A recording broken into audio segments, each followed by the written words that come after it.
সভ্যতাতেই কম বেশি এই সৌন্দর্যটা আছে একটা পর্যায় পর্যন্ত, যে সাক্ষাৎ হলে আপনি কাউকে কিছু একটা বলে অভিবাদন জানাবেন। কিন্তু ইসলামের অভিবাদনটা হলো আসসালামু আলাইকুম। এর অর্থ কি? আপনার প্রতি শান্তি বর্ষিত হোক। আচ্ছা, তাহলে একটা মানুষকে দেখার সাথে সাথে আপনি তার জন্য একটা কল্যাণ কামনা করলেন, তার জন্য একটা ভালো জিনিস চাইলেন, দোয়া করলেন। এখন এটার অর্থ বুঝে বুঝে আমরা যদি এটাকে সমাজে ব্যাপকভাবে প্রচলন দিতাম, তাহলে এর সুফল কি আসতো? যে সবাই সবার কল্যাণ কামনা করছে, তাহলে শত্রুতা কেন, মামলা মোকদ্দমা কেন, ঝগড়াঝাটি কেন, মারামারি কেন, ষড়যন্ত্র কেন? কারণ আমি তো আপনার শান্তি চাই, তাহলে আবার মামলা কেন? অর্থ বুঝে বুঝে যদি সবাই এই সালাম, এই অভিবাদনের চর্চাটা আমরা ব্যাপকভাবে করতাম, তাহলে সমাজে অশান্তি আমরা দূর হয়ে যেত। এই জন্য নবী করিম সাল্লাল্লাহু আলাইহি সাল্লাম সালাম প্রসঙ্গে বলেছেন আফশুস সালাম। আফশুস সালাম বলেছেন নবী সাল্লাল্লাহু আলাইহি সাল্লাম। আফশুস সালাম মানে কি? তোমরা সালামের প্রচলন ঘটাও। সালাম দিতে শুধু বলা হয়েছে তা না, সালামের প্রসার ঘটাইতে বলা হয়েছে। তার মানে সালাম উচ্চ স্বরে দিতে হবে, মুখের ভেতরে না, এবং যত বেশি সম্ভব সালাম দিতে হবে। সালাম একটা গাছের আড়াল হলে দ্বিতীয় দফা সালাম দেওয়ার জন্য উপযোগিতা তৈরি হয়। আপনি একজনের সাথে সাক্ষাৎ হয়েছে, সাক্ষাৎ হওয়ার পর গাছের এই পাশে একবার সাক্ষাৎ হয়েছে, দুজন একটা গাছের আড়াল ক্রস করেছে, আবার সাক্ষাৎ হয়েছে, তাহলে আবার আপনি সালাম দিতে পারেন। মানে এত বেশি সালাম দেওয়ার অপশন আছে। অথচ আমাদের সমাজে এখন সালামটা হয়ে গেছে পরিচিতদের জন্য অভিবাদন। অচেনা কাউকে সালাম দিলে জিজ্ঞেস করে আপনি কি আমাকে চিনেন, বা আমরা কি একজন আরেকজনকে চিনি? মানে কেন সালাম দিলেন ভাই আপনি? এটা রীতিমতো আরেকটা বিব্রতকর বিষয়, যে ব্যাপার কি, এই লোকটা আমাকে সালাম দিল কেন? আপনি ধরেন রিক্সায় যাচ্ছেন, আরেকজন রিক্সায় আসছে, দুটোটা রিক্সায় ক্রস করছে। এখন এক রিক্সা থেকে যদি আপনাকে বলে আসসালামু আলাইকুম, সাথে সাথে আপনি অবাক হয়ে যাবেন না? কাহিনী কি, এই লোকটা আমার সালাম দিল কেন? মানে ব্যাপারটা কি এরকম যে ভাই, মানে এই লোকটাকে আমি মুসলমান মনে করছে, সালাম দিল কেন? তো এই যে একটা কালচার আমাদের সমাজে গড়ে উঠেছে, এটা কেন হয়েছে? কারণ সালাম দিতে আমরা কোনটা বোধ করি। কর্পোরেট জগতে তো এখন সালাম দেওয়াটা রীতিমতো দোষের। বিশেষ করে গত বহু বছর ধরে এদেশে কর্পোরেট জগৎকে এমনভাবে তৈরি করা হয়েছে যে বড় বড় ব্যবসা প্রতিষ্ঠানে, মাল্টিনেশনাল কোম্পানিগুলোতে, বড় বড় বাইং হাউসগুলোতে, বড় বড় প্রতিষ্ঠানগুলোতে অনেকেই আছেন যে সেখানে সালাম দিতে চিন্তা করে, সালাম দিলে আবার মনে করবে বেটা বোধ হয় মৌলবাদী, হুজুর মনে করবে যে হুজুর আবার এখানে কেন আসছে। তো এই যে হেজিটেশন, এই যে এক ধরনের হীনমন্যতা চলছে, এটার প্রতিবাদে ঘরে ঘরে জনে জনে আমাদেরকে সালামের প্রচলন দিতে হবে। সালামের সৌন্দর্য হলো এটা দোয়া। আবার সালাম যত বেশি সমাজে প্রচলিত হবে, নবী সাল্লাল্লাহু আলাইহি সাল্লাম বলেছেন, তত বেশি নিজের মধ্যে ভালোবাসা, সম্প্রীতি এগুলো তৈরি হবে। আমাদের দেশে স্বামী স্ত্রীর মধ্যে বনিবনা না হলে অনেকে হুজুরদের কাছে যায়, বিশেষ করে যারা তাবিজ কবজ দেয়, বলে হুজুর আমার স্বামী আমাকে দেখতে পারে না, একটা তাবিজ দেয়। তো হুজুর একটা তাবিজ দেয়। একইভাবে স্ত্রীর স্বামীর জন্য তাবিজ আনে, শাশুড়ি বৌমার জন্য আনে, বৌমা আবার শাশুড়ির জন্য আনে। হুজুরের বিরাট লাভ, কারণ চতুর্দিকে তাবিজ বিক্রি করা যায়, কাস্টমার অনেক, বৌমাও কাস্টমার, শাশুড়িও কাস্টমার, স্বামীও কাস্টমার, স্ত্রীও কাস্টমার। তো সুবিধা। এবং তাবিজ দিলে সুবিধা হলো কি, তাবিজ নিয়ে গেছেন, হারা গেছে, আবার আসবেন, সেকেন্ড টাইম বিক্রি হবে, বারবার সুযোগ আছে। নবী করিম সাল্লাল্লাহু আলাইহি সাল্লাম তার প্রেসক্রিপশন হলো, তার অ্যাডভাইস হলো যে তোমরা যদি পরস্পরের মধ্যে সম্প্রীতি সৃষ্টি করতে চাও, ভালোবাসা বৃদ্ধি করতে চাও, বাড়াতে চাও, তাহলে তোমরা পরস্পরের মধ্যে সালামের ব্যাপক প্রচলন ঘটাও, বেশি বেশি করে একে অন্যকে সালাম দাও। সালাম দিলে আল্লাহ রাব্বুল আলামিন তোমাকে অলৌকিকভাবে, আধ্যাত্মিকভাবে, স্পিরিচুয়ালি তোমাদের পরস্পরের মধ্যে আল্লাহ তাআলা দূরত্ব কমিয়ে সম্প্রীতি এবং ভালোবাসা সৃষ্টি করবে। এটা সুফল তুমি পাবে যদি সালামের প্রচলন ব্যাপকভাবে ঘটাও। অতএব স্বামী স্ত্রীর মধ্যে যদি কোথাও বোঝাপড়ার গরমিল হয়, কারোর সাথে কারোর যদি বোঝাপড়ার গরমিল হয়, বেশি বেশি সালাম শুরু করে দেন। পাশাপাশি নবী সাল্লাল্লাহু আলাইহি সাল্লাম আরেকটি আইডিয়াও দিয়েছেন, আরেকটি পরামর্শ দিয়েছেন, সেটা হলো যে তোমরা পরস্পরকে হাদিয়া দাও। আল্লাহ আদুল্লুকুম আলা শাইইন ইযা ফাআলতুমুহু তাহাব্বাবতুম, তোমাদেরকে এমন একটা পরামর্শ কি আমি দেব না যেটি করলে তোমাদের একে অন্যের মধ্যে সম্প্রীতি তৈরি হবে? সেটি হলো উপহার আদান প্রদান। সাধারণত স্বামীরা স্ত্রীদের উপহার দেয়, কিন্তু স্ত্রীরা স্বামীদেরকে উপহার সাধারণত দেয় না। বলবেন টাকা পয়সা পাবে কই, যা আছে ওই যে মহরের টাকা থেকেও তো দিতে পারেন, বা স্বামী যে টাকা খরচের জন্য সেখান থেকে হয়তো দিতে পারেন। আর উপহার দেওয়া মানে অনেক দামি কিছু দেওয়া না, উপহার দেওয়া মানে কেনাকাটা করে দেওয়া সবসময় জরুরি না, কিন্তু এটার ফলে সম্প্রীতি তৈরি হয়। সামাজিক যে অস্থিরতা আজ চলছে, অসম্প্রীতি যে চলছে এবং সৌহার্দ্যহীন যে একটা পরিবেশ বিরাজমান আছে, এটি দূর করার জন্য সালামের কোনো বিকল্প নাই। দেখুন, পৃথিবীর অন্যান্য সভ্যতায় পরিচিত মানুষ হলে হয়তো অনেক অভিবাদন জানায়, অপরিচিত মানুষ হলে বোবার মতো সব হেঁটে চলে যায়। আপনি বিভিন্ন দেশে গেলে সেখানকার রেল স্টেশনে, পাবলিক প্লেসে দেখবেন সব বোবার মতো হেঁটে চলে যাচ্ছে, কেউ কারোর সাথে কথা বলছে না। আর ইসলাম বলে যে না, তুমি সালাম দাও যাকে চেনো তাকে, যাকে চেনো না তাকেও। আলাদা করে নবী সাল্লাল্লাহু আলাইহি ওয়াসাল্লাম বলেছেন, তুমি যাকে চেনো তাকেও সালাম দিবা, যাকে চেনো না তাকেও সালাম দিবা।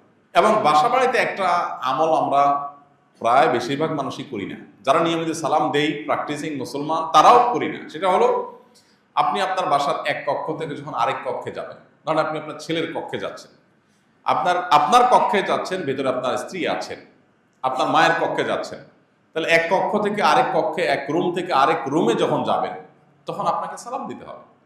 মূল বাসায় প্রবেশের সময় তো সালাম দিবেনই, পাশাপাশি আরেকটা কক্ষে যাবেন, আসসালামু আলাইকুম বলে ঢুকবেন। কিন্তু আমরা ঢুকি না সাধারণত। বাসায় পরস্পরের সাথে বিভিন্ন সময় সাক্ষাৎ হয়, যে আমরা বিভিন্ন রুম থেকে ড্রয়িং রুমে একসাথে হলাম, খাবারের জন্য বের হলাম, সালাম দেওয়ার কথা, কিন্তু দেখবেন যে সালামের প্রচলন আমাদের মধ্যে নাই। সালাম দেওয়াটা এটা একটা অনেকের ক্ষেত্রে এটা একটা আপনার বিব্রতকর ব্যাপার হয়ে গেছে। ছেলে বাবাকে সালাম দিতে হেজিটেশন করে, বাবা ছেলেকে সালাম দিতে হেজিটেশন করে, স্বামী স্ত্রীকে সালাম দিলে অনেক স্ত্রী দেখবেন জীবনের স্বামীকে সালাম দেয় নাই। আমি এই বোনপল্লির একটা ফ্যামিলি আছে আমার পরিচিত, তো বলে যে ইসলামের এই সমস্ত সৌন্দর্য জানার পর স্বামী যখন গিয়ে বাসায় সালাম দিয়েছে, স্ত্রী আসমান থেকে নাজিল হয়েছে। ব্যাপার কি? স্বামী কি কোনো মাদ্রাসা ভর্তি হলো কিনা? মানে আজকে হঠাৎ করে সালাম, জীবনে তো কোনো সালাম টালাম দেখলাম না, মানে এই রাত আবার দিন হয়ে গেল কিভাবে? অবাক, কারণ কালচার নেই। তো সালামের ব্যাপক প্রচলন ঘটাতে হবে আমাদেরকে, এটা ইসলামের একটা সামাজিক সৌন্দর্য। দেখেন, আরেকটা সামাজিক সৌন্দর্য হলো, কেউ আপনাকে সালাম দিয়েছে, সালাম যদি কেউ দেয় তাহলে সেক্ষেত্রে সালামের রিপ্লাই দেওয়াটা, সালামের জবাব দেওয়াটা কিন্তু আপনার উপরে ওয়াজিব হয়ে যায়। এখানে একটা সূক্ষ্ম দিক আছে, সালাম দেওয়াটা কিন্তু ওয়াজিব না, সালাম দেওয়াটা সুন্নাত। আপনি কারোর সাথে সাক্ষাৎ হলো, আপনি সালাম দিলেন, সওয়াব পাবেন, না দিলেন গুনাহ হবে না।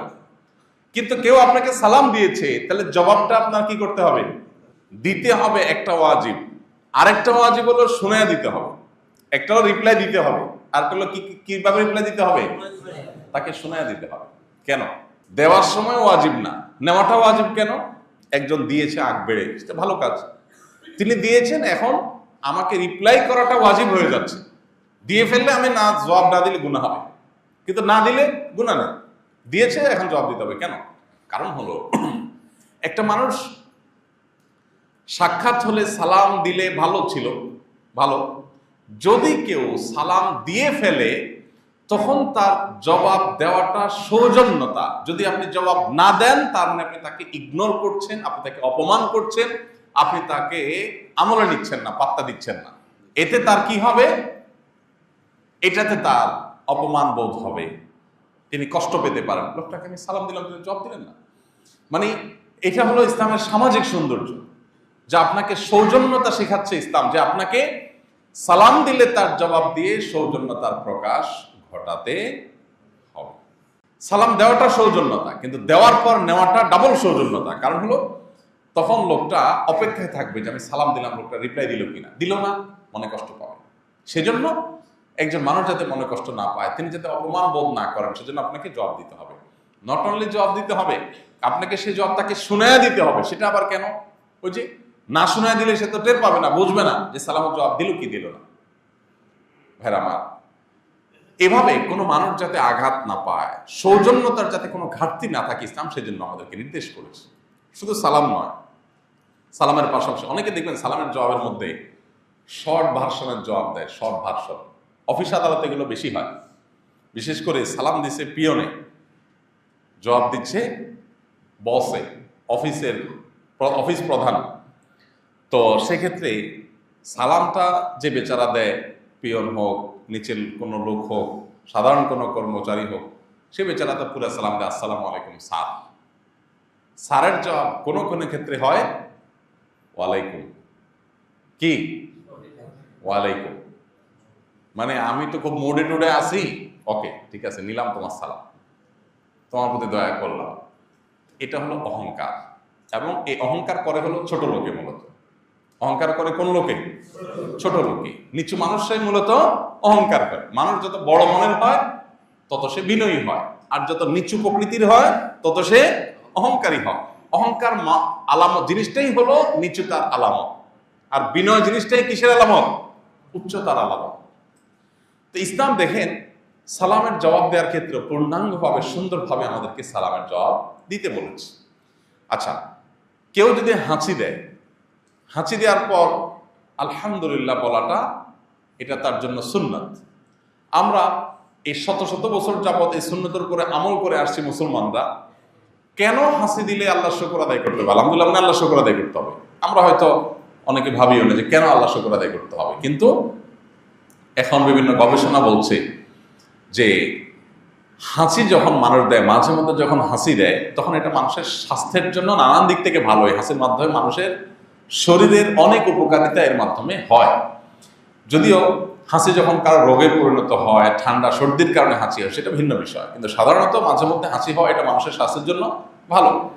নবী সাল্লাল্লাহু আলাইহি সাল্লাম আমাদেরকে বলেছেন আল্লাহ শুকর আদায় করতে, তার মানে আমার জন্য ভালো কিছু হয়েছে, আমি আল্লাহর কাছে কৃতজ্ঞতা আদায় করব। আরেকটা স্পিরিচুয়াল দিক আছে, সেটা হলো যে শয়তান মানুষের শরীরের নাকের বাঁশিতে বেশি অবস্থান করে, বিশেষ করে রাত্রি যাপন। নবী সাল্লাল্লাহু আলাইহি ওয়াসাল্লাম বলেছেন ইন্না শায়তানা লা ইয়াবিতু ফি খাইশুমি আহাদিকুম, তোমাদের নাকের উপরে, ছিদ্রের উপরের অংশে শয়তান বসবাস করে। এই জন্য নাকে পানি দেওয়ার মাধ্যমে যখন নাক পরিষ্কার করা হয়, হাসি করে আলহামদুলিল্লাহ বলা হয়, তখন মানুষ শয়তান থেকে ফ্রি হয়, মুক্ত হয়।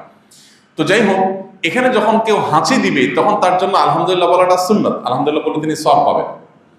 কিন্তু আপনি আলহামদুলিল্লাহ শোনার পর কেউ একজন হাসি দিয়ে আলহামদুলিল্লাহ বলেছেন, যখন বলেছেন তখন আপনার উপরে হক হয়ে যায়, তার প্রতি আপনার কর্তব্য হয়ে যায় কি বলা?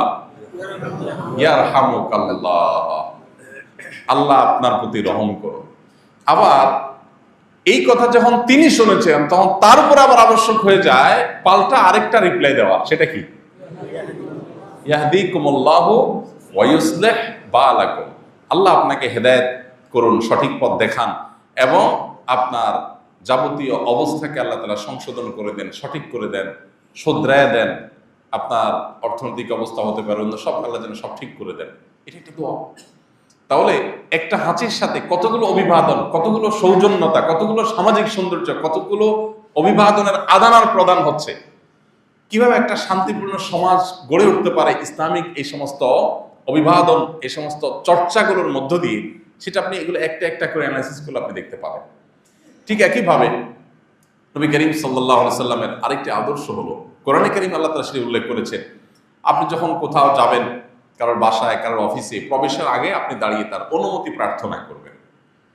অনুমতি প্রার্থনা করবার এই নির্দেশ আল্লাহ কোরআনে দিয়েছে। যদি আপনি অনুমতি না পান, ভেতরে হয়তো কেউ নেই, বা যিনি আছেন তিনি ওয়াশরুমে আছেন, সামহাও দরজা খোলা, বাট কোনো রিপ্লাই পাচ্ছেন না, তাহলে কি করবেন? সেটাও ইসলাম বলে দিয়েছে, কোরআনে সেটাও বলে দিয়েছে। যদি তোমাকে অনুমতি দেওয়া না হয়, ভেতর থেকে কেউ না বলে, ফারজিউ, তাহলে ফিরে যাও, সেটাই তোমার জন্য অধিক উত্তম, ফিরে যাবে। তারপরও তুমি অনুমতি ছাড়া কারো কক্ষে, কারো বাসায় প্রবেশ করবে না। আচ্ছা, কোরআনের এই আয়াত আমাদের কাছে এসে পৌঁছেছে 1450 বছর আগে, তাই না? এই কালচারটা আমাদের সমাজে ডেভেলপ হয়েছে কতদিন আগে? সাধারণত গোটা পৃথিবীতে এখন এই যে কালচার, অফিসে যান, কারোর কক্ষে যান, তো দরজার সামনে যারা জিজ্ঞেস করতেছেন, মে আই কামিং স্যার, আমি কি আসতে পারি? এই কথা বললে মনে করা হয় বাহ বাবা, কত আধুনিক, কত স্মার্ট। অথচ স্মার্টনেস ইসলাম শিখেছে কত বছর আগে? 1500 বছর আগে শিখে রাখছে। কোরআন বলে দিয়েছে, ডিটেইল বলে দিয়েছে, জবাব না পাইলে কিনবে সেটাও বলে দিয়েছে। তাহলে আপনি স্মার্টনেস, আধুনিকতা, মানবাধিকার, সামাজিকতা, মানবিকতা, সৌজন্যতাবোধ আপনি কি বলবেন যে যে সৌন্দর্যের অভাব ইসলামে আছে? ইসলামের সেই জিনিসগুলোকে আজকে ধার করে করে পৃথিবীর অনেক জাতি তাদের নিজেদেরকে সভ্য প্রমাণ করছে। দুর্ভাগ্য আমাদের মুসলমানদের, সেগুলোকে আমরা ধারণ করতে না পেরে আমরা আজকে হীনম্মন্যতায় ভুগছি। আমরা এখন তাদের মতো হওয়ার চেষ্টা করছি, অথচ আমার আইটেমগুলো নিয়েই সে আজ তার জায়গায় পৌঁছেছে। এই জন্য ভাইরা, ইসলামের এই সামাজিক সৌন্দর্য, আচরণগত সৌন্দর্য, পারস্পরিক এই অভিবাদনগুলো, এগুলো আমাদের বেশি বেশি চর্চা করতে হবে। এর মধ্য দিয়ে ইসলামের সৌন্দর্য যেমন প্রকাশ পাবে, তেমনি এগুলো আলাদা ইবাদত, এগুলোর মাধ্যমে সামাজিক সম্প্রীতি তৈরি হবে। সমাজে যে আজকে একটা অস্থিরতা, একটা হানাহানি, এক ধরনের অশান্তি, এক ধরনের অসুস্থ প্রতিযোগিতা, মানুষের সম্পদ বাড়ছে কিন্তু মনুষ্যত্ব কমে যাচ্ছে, নৈতিকতা কমে যাচ্ছে, এই দিকগুলো দূর হওয়ার জন্য ইসলামের এই সামাজিক যে আচরণগুলো আছে সেগুলো চর্চার কোনো বিকল্প নাই। এগুলো ঘরে ঘরে, জনে জনে, সমাজে সমাজে, সর্বত্র এগুলো ব্যাপকভাবে চর্চা হওয়া দরকার। আপনি যখন কারোর সাথে সাক্ষাৎ করবেন, নবী করিম সাল্লাল্লাহু আলাইহি সাল্লাম বলেছেন, তুমি যদি তোমার কোন মুসলিম ভাইয়ের সাথে হাসি মুখে সাক্ষাৎ করো তাহলে এটা সাদাকা। অনেক বিদেশিদেরকে দেখবেন আপনারা, ইউরোপিয়ানদের, আমেরিকানদের, জাপানিজদের, কোরিয়ানদের, অনেক বিদেশিদেরকে দেখবেন, ওরা কারোর সাথে হাসি ছাড়া কথাই বলতে পারে না। আপনার মৃত্যুদণ্ডের রায় ঘোষণা করবে, সেটাও সে হাসি মুখ ছাড়া বলতে পারবে না, এমন একটা ভাব। স্টাইলটা এরকম। বোমা মেরে ফিলিস্তিনিদেরকে শেষ করে ফেলবে, বাট ভাব থাকবে যে আমার চেয়ে মানবিক পৃথিবীতে কেউ নেই। তা আমাদের মুসলমানদের মুশকিল হলো যে আমাদের ওই ইসলামের সৌন্দর্য যেগুলো আমার আচরণের মধ্য দিয়ে প্রকাশ হওয়ার কথা, সেগুলো আমরা প্রকাশ করি না, যার কারণে আমাদের মধ্যে হীনম্মন্যতায় তৈরি হয়। নবী করিম সাল্লাল্লাহু আলাইহি সাল্লামের এই যে একটা সুন্নত, এটা আমাদের অনুতপ্ত হওয়ার মতো বিষয় যে অমুসলিমদের মুখে আমরা সে সুন্নত দেখতে পাই, তারা কথা বললে হাসি মুখে কথা বলে, তো আমাদের মধ্যে নাই। আমাদের মধ্যে সেটা হারিয়ে গেছে। মিডল ইস্টে কোনো কোনো জায়গায় আছে, এটা এখনো এই চর্চাটা তাদের মধ্যে আছে, সৌদি আরবের মানুষদের মধ্যে আছে। অনেক খারাপ দিক থাকতে পারে, কিন্তু ভালো দিকগুলো আছে। আমি জাপানে বোধহয় 2019 না 20 একবার গিয়েছিলাম, আর গত বছর একবার গিয়েছিলাম। তো সেখানে সপ্তাহ বা 10 দিন থাকার পর, দেশে আসার পর বেশ কিছুদিন পর্যন্ত আমি নিজের ভিতরে এক ধরনের পরিবর্তন দেখতে পাই। কথা বললে একটু আস্তে আস্তে বলি, এবং একটু আচরণের মধ্যে একটু ভদ্রতার প্রকাশ, যেন নিজের ইচ্ছার বাইরেই মনে হচ্ছে বেশি হয়ে যাচ্ছে, আমার নর্মাল নেচার বাইরেই হচ্ছে। কারণ এই নেচারটা দেখতে দেখতে, তাদের সাথে থাকতে থাকতে এই ধরনের একটা অভ্যাস গড়ে ওঠে। আমাদের মুসলমানদের অবস্থা হলো এখন সবাই সবার সাথে আমরা খুব মুড মার্ডে চলাফেরা করতে পছন্দ করি, খুব মুড মার্ড নিয়ে। শহরের জীবনে একটু বেশি, গ্রামীণ জীবনে স্বাভাবিক থাকে, শহরের জীবনে মুড মার্ডটা বেশি, যে থোড়াই কেয়ার করার দরকার আছে। আমি আমারটা খাই, তারটা খাই না পিন্দি, দরকার কি হাসি দেওয়ার? তার সাথে আমার হাসার দরকারটা কি? তারকে খাই না পিন্দি আমি। অথচ আমার সুস্থ থাকার জন্য এটা ইম্পর্টেন্ট যে আমি হাসি মুখে কথা বলবো। ইভেন মিডল ইস্টে আপনার কারোর যদি গাড়ি অ্যাক্সিডেন্ট হয়, প্রাইভেট গাড়ি তো সবারই, যার কারণে যদি কোথাও লেগে যায়, তারা রাস্তায় নেমে প্রথমে সালাম মোসাফা করে মুসকে হাসি দিয়ে আগে বলে যে পুলিশের তামা সব ঠিক আছে তো, কোনো অসুবিধা নেই তো, ঠিক আছে, তাহলে এবার পুলিশ কল করে আসো, পুলিশ মামলা লেখো, কার দর বেশি হয়েছে কম হয়েছে। যদিও সেটা ইন্স্যুরেন্স বহন করে 100%, তাদের কোনো টেনশন নাই। এটাও একটা কারণ হাসি মুখের। আর আমাদের দেশে হলে কি, নাইমা আগে বিসমিল্লাতে আগে মায়ের ক্ষতি হয়েছে না হয়েছে, দোষ হয়েছে, গুণ হয়েছে, সেগুলো সব পরে, আগে ধরে এক চোট মায়ের। বিশেষ করে গায়ের নিচে যদি মানুষ পড়ে, তাই তার কোনো কথাই নাই, ড্রাইভার তার 14 গোষ্ঠী শেষ। এটা আমরা চিন্তাই করি না যে সবসময় ড্রাইভারের দোষ নাও থাকতে পারে, বরং আমার অবজারভেশন হলো মোস্ট অফ দ্য কেস, বেশিরভাগ ক্ষেত্রে, বিশেষ করে হাইওয়েতে, বড় রোডে অসাবধানতা বশত নিয়ম বহির্ভূতভাবে রাস্তা পার হতে গিয়ে একটা স্পিডি গাড়ির সামনে গিয়ে অ্যাক্সিডেন্টগুলো বেশি হয়। কিন্তু দোষ দেখবেন চোখ বন্ধ করে কার? ড্রাইভারদের বহু দোষ আছে, তারা অনেক উল্টাপাল্টা করে, সেটা আমরা জানি। কিন্তু গায়ের নিচে কেউ পড়েছে মানে হলে আরে বেটা ড্রাইভার কত বড় বেয়াদব, মানুষটাকে মেরে ফেললো বা মানুষটা গায়ে তুলে ফেললো। হতে পারে যে ড্রাইভারের কিচ্ছুই করার ছিল না, একটা স্পিডি গাড়ি বললেই থামাই ফেলানো যায় না, ওই লোকটা হয়তো ভুলে দৌড় দিয়েছে, হয়তো সে খেয়াল করে নাই। কিন্তু আমাদের সেগুলো হিতাহিত জ্ঞান নেই, বাজ বিচার করি না। তো যেটা বলছিলাম যে সাক্ষাতের যে একটা সৌন্দর্য, নবী সাল্লাল্লাহু আলাইহি ওয়াসাল্লাম বলেছেন তাবাসসুমুকা আলা ওয়াজহি আখিকা সাদাকাহ। তোমার ভাইয়ের সাথে যখন তুমি সাক্ষাৎ করবে, ভাইয়ের সাথে বলতে আপন ভাই না, মানে যে কোনো মুসলমান ভাই, এর সাথে যখন সাক্ষাৎ করবে, হাসি মুখে কথা বলবে, সাক্ষাৎ করবে, এর মাধ্যমে তুমি একটা দানের সওয়াব পেয়ে যাবে, তোমার অ্যাকাউন্টে একটা দানের সওয়াব জমা হয়ে যাবে। ঠিক একইভাবে নবী করিম সাল্লাল্লাহু আলাইহি ওয়াসাল্লামের আরেকটা হাদিস আছে, তিনি বলেছেন লা তাহকিরান্না মিনাল মা'রুফি শাইআ ওয়ালাউ আন তালকা আখাকা আলা ওয়াজহিন তালাক আও কামা ক্বালা আলাইহিস সালাতু ওয়াসসালাম। তুমি কোনো ভালো কাজকে ছোট মনে করবে না। কোনো মুসলিমের সাথে, কোনো মানুষের সাথে হাসি মুখে কথা বললে এটা একটা ভালো কাজ, এটাকে ছোট মনে করবে না, এটাকে ইন্টেনশনালি, নিয়ত করে, পরিকল্পনা করে মানুষের সাথে হাসি মুখে কথা বলার চেষ্টা করবে। এইটা তো একেবারে বিলুপ্ত হয়ে গেছে। সালাম যাও একটু আছে, মুসাফা যাও একটু আছে, হাসি মুখে কথা এই জিনিসটা নাই। অন্যান্য জায়গায় তো নয়, মাদ্রাসাগুলোতেও নেই। যত বড় হুজুর তত বেশি মুড, হুজুর যত বেশি মুড তত বেশি, অথচ হওয়ার দরকার ছিল উল্টা, যে হুজুর যত বেশি তার মুস্কি হাসিও তত বেশি। এখন ছাত্ররা বড় হুজুর বলে বাবা, থমথমে একটা ভাব, মানে বড় হুজুর মানে বড় সাপ নাকি, মানে অনেক ভয়। হ্যাঁ, আজমতের একটা ভয় আছে, মানে একটা মানুষের ব্যক্তিত্বের একটা প্রভাব আছে, সেটা ডেফিনেটলি থাকবে। কিন্তু কোন মানুষ তিনি বড় হবেন তখনই অ্যাজ এ মুসলিম যখন তার আচরণের সৌন্দর্যগুলো যত বেশি থাকবে। আল্লাহ তাআলা আমাদেরকে এগুলো চর্চা করার তৌফিক দান করুন। ইসলামের সামাজিক আচরণের যে সৌন্দর্যগুলো আছে এগুলো নিয়ে অনেক কথা বলা যাবে, আজকে আমাদের হাতে আর সময় নেই। আমরা ছোট ছোট কয়েকটি পয়েন্ট শুধু বললাম। সালাম দেওয়া, পরিচিত অপরিচিত বাজ বিচার করা ছাড়া জোরে জোরে সালাম দিবেন। সালাম দিতে বলেননি, নবী সাল্লাল্লাহু আলাইহি ওয়াসাল্লাম সালামের প্রসার করতে বলেছেন। প্রচার। আপনি দোকানে যাচ্ছেন আসসালামু আলাইকুম, রিকশাওয়ালাকে আসসালামু আলাইকুম, সব জায়গায় যখন আপনি সালাম জোরে জোরে বলবেন, প্রচার করবেন, আপনার দেখা দেখি আরো 10 জন শিখবে, উদ্বুদ্ধ হবে। কেউ সালাম দিলে সুন্দর করে তাকে সালামের জবাব দিবেন। কোনো কথা বলবেন যথাসম্ভব হাসি মুখে মানুষের সাথে কথা বলবেন, ভাবসাব বলবেন না।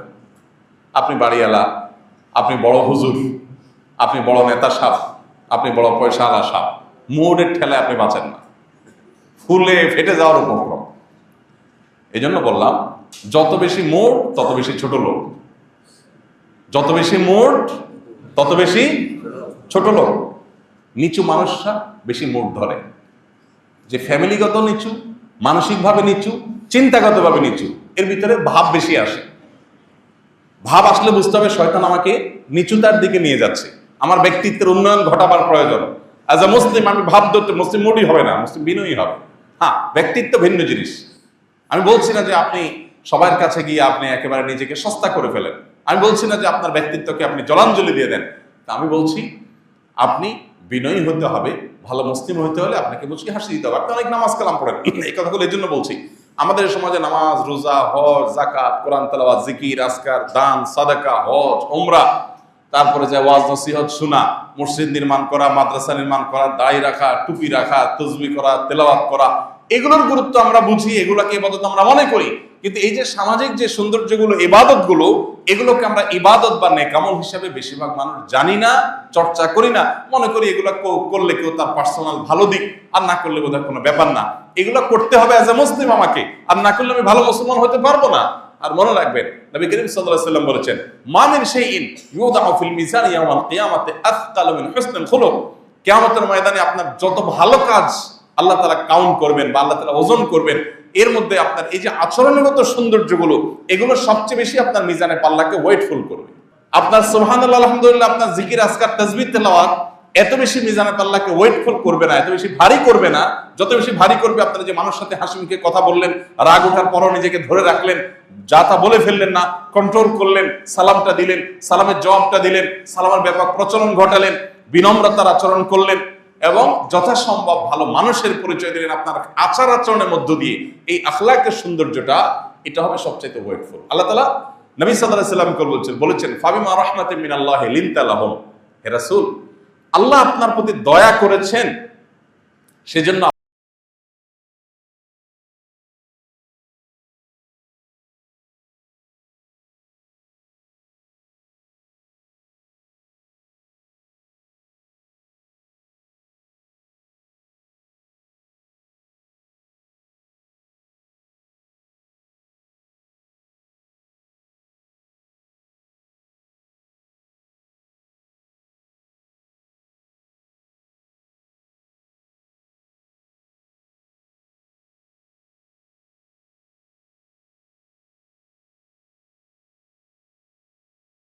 যে পরেও তিনি প্রাসঙ্গিক পৃথিবীতে সবচেয়ে বেশি জনপ্রিয়, মানব ইতিহাসের সবচেয়ে জনপ্রিয় মানুষটার নাম যে মুহাম্মদ সাল্লাল্লাহু আলাইহি ওয়াসাল্লাম, যে একটা মানুষের নামে এত বেশি মানুষের নামকরণের রেকর্ড মুহাম্মদ সাল্লাল্লাহু আলাইহি ওয়াসাল্লাম ছাড়া আরেকটা নামে নাই পৃথিবীতে। এইরকম পপুলারিটি, এত গ্রহণযোগ্যতার সিক্রেটটা কি? তার আচরণের সৌন্দর্য, তার কোমলতা। আল্লাহ সেটাই বলেছেন, আল্লাহর অনুগ্রহে কোমল হয়েছেন, না হলে মানুষ জড় হতো না, মানুষ থাকতো না, চলে যেত। তাহলে আজও আমরা আল্লাহর কাছে যদি ভালো মুসলমান হতে চাই, কিয়ামতে যদি হাসতে হাসতে জান্নাতে যেতে চাই, মিজানে পাল্লা আমার নেকামলে পাল্লা ভারী হোক সেটা যদি আমি চাই, মানুষের কাছে পৃথিবীতে যদি আমি গ্রহণযোগ্য হতে চাই, ভালো মানুষ হতে চাই, এমনকি নিজের কাছে নিজে ফ্রেশ থাকতে চাই, সুস্থ থাকতে চাই, তাহলে আমার আচরণের সৌন্দর্যের কোনো বিকল্প, ছেঁচড়ামি ছাড়তে হবে, ছোট লোকই ছাড়তে হবে, মুখ খারাপ করা ছাড়তে হবে, বদাচরণ ছাড়তে হবে, রূঢ় আচরণ ছাড়তে হবে, মুডমাট ভাবসাব ধরা ছাড়তে হবে।